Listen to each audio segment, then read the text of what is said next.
কসমের প্রত্যেকটা কসমের পরে পরেই যেই কথাটা বলতে চাচ্ছেন সেই কথাটা কিন্তু আছে, আছে না? ঠিক ততরূপ আল্লাহ তাআলা 11টা কসম করার পরে যেই কথাটা বলতে চাইলেন সেই কথাটা হইল ফাআলহামাহা ফুজুরাহা ওয়া তাকওয়াহা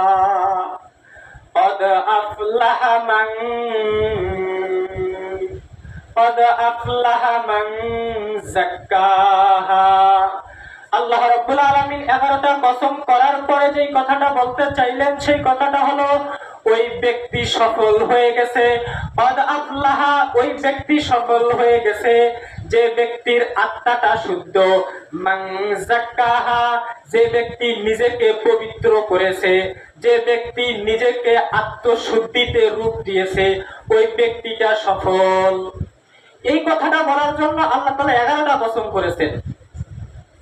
আল্লাহর কথা কি বিশ্বাস হয়? এই কথাটা বলার পরে আল্লাহ পাক রব্বুল আলামিন পরের আয়াতে বলেন ওয়াকাদ খাবা মান দাসসাহা, আর ওই ব্যক্তি ব্যর্থ যে ব্যক্তি নিজেকে কলুষিত করেছে। অর্থাৎ যে ব্যক্তি তার দিলকে আলোকিত করেছে ওই ব্যক্তি সফল, আর যে ব্যক্তি তার দিলকে অন্ধকার করেছে ওই ব্যক্তি ব্যর্থ। আমরা কি আমাদের দিলকে আলোকিত করতে চাই না অন্ধকার করতে চাই? ইনশাআল্লাহ।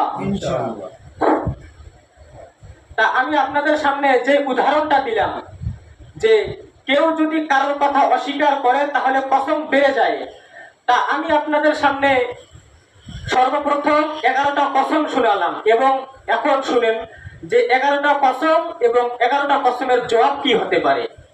এই ঢঙ্গে একটা তর্জমা শুনেন। যেমন প্রথম কথা হলো ওয়াশ-শামসি, আল্লাহ পাক রব্বুল আলামিন বলেন আমি সূর্যের শপথ করে বলছি। কদ আফলাহা মান যাক্কাহা, যে ব্যক্তি তার দিলকে আলোকিত করেছে, যে ব্যক্তি তার দিলকে আলোকিত করেছে সে সফল। আমরা বান্দা তখন বলে ফেলাই আল্লাহ আমরা এটা মানি না।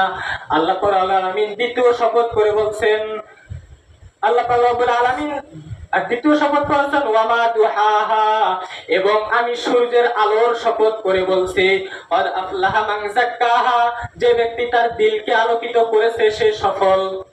আমরা বলি আল্লাহ আমরা এটাও মানি না। এখন আপনারা বলতে পারেন যে আলামিন আমরা তো আল্লাহর কথা মানি না, এটা কোনদিন বলি নাই, বলছেন নাকি? এই কথা কোনদিন বলেন নাই। হ্যাঁ ঠিক আছে আপনারা বলেন নাই, কিন্তু যদিও বা মুখে মুখে না বলেন কিন্তু কাজে কর্মে তো ঠিকই বলেন। যেমন প্রত্যেকটা খতিব সাহেব এখানে বসার পরে